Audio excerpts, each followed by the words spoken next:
खोखला है, नारू का खोखलापन वो जाहिर हो चुका है। जी हरी भाई, 3 पार्टियां हैं बी के नाम से, बीआरएस, बीजेडी और बीएसपी। इन तीनों को एक चौथे बी के वाले नाम से बीजेपी ने अजगर की तरह निगल लिया, खत्म कर दिया सर, धरती से खत्म कर दिया। देखा जाए तो इनका कोई अस्तित्व बचा नहीं है। कब तक जिंदा रहेंगी?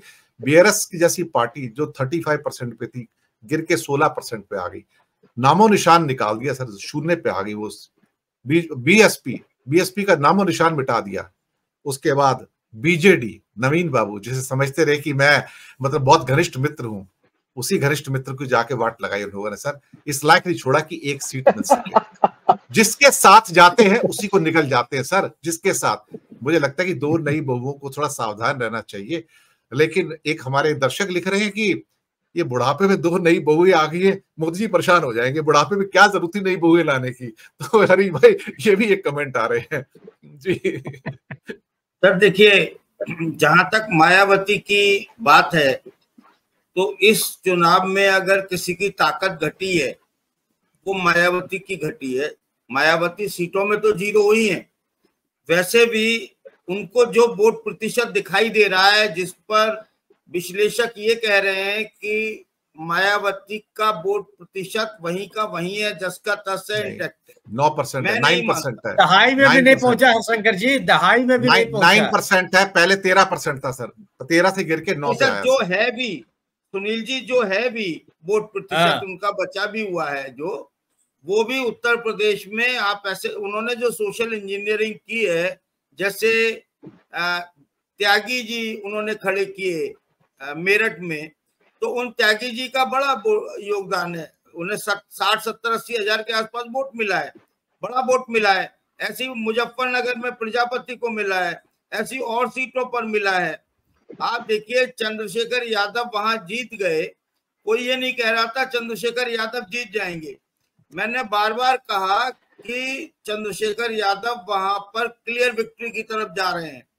उसकी वजह थी क्योंकि उनके पास में दलित वोट उनके पास था और मुस्लिम वोटों में वो लगातार सेंधमारी कर रहे थे। उनकी 1.5 साल की मेहनत थी। मुस्लिम वोट समाजवादी पार्टी को न जाकर वहां चंद्रशेखर रावण की तरफ गया। अब सर ये तो सब चलता रहेगा, जो गया वो गया, जो हुआ सो हुआ, जो आया वो आया। लेकिन नई बहू आई, आप कह रहे हैं नई बहू आई, हम कह रहे हैं कि 2 सास मिली मोदी जी को। अच्छा चलिए ठीक है, ये एक नया आयाम है, चलिए अच्छी बात है। हाँ, है ना। आप कह रहे हैं नई नई बहू आई, हम कह रहे हैं मोदी जी को 2 नई सास मिली। तो मोदी जी को जो 2 नई सास मिली हैं, वो अब मोदी जी को बिल्कुल नकेल डालकर रखे हुए हैं। इसमें अभी तक भी आप ये नहीं कह सकते कि कल क्या होगा, अगले आधे घंटे बाद क्या होगा।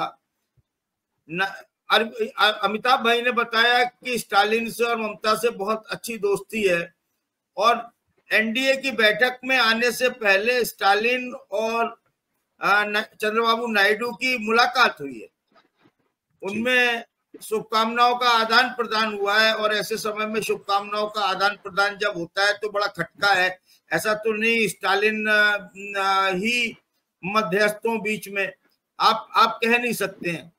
और ये मोल भाव की तो सरकार है ही है। इसमें सबसे बड़ी बात यह है कि नीतीश बाबू और नायडू, ये 2 बैसाखियां हैं जिसके सहारे ये सरकार बन सकती है और जितने दिन चले उतने दिन चल सकती है। कल का कुछ पता नहीं है कि वो अपना एक लेटर लेकर पहुंच जाए राष्ट्रपति के पास में कि मैं प्रधानमंत्री पद का दावेदारी करने आया हूँ। नीतीश जी एक लेटर हो उनके हाथ में, उनके साथ में कुछ और पार्टियों के नेता हो। इस बात से भी आप कल के बारे में इनकार नहीं कर सकते। ये जो लेटर दिया है, ये लेटर वापस भी हो सकता है, कल का कुछ पता नहीं। और सर एक चीज और है इसमें, आप कुछ कहना चाह रहे हैं सर? नहीं, शॉर्ट पे कर लीजिए, समय निकल गया सर, बिल्कुल ही समाप्त हो रहा है, जो शॉर्ट पे। हाँ सर, ठीक है।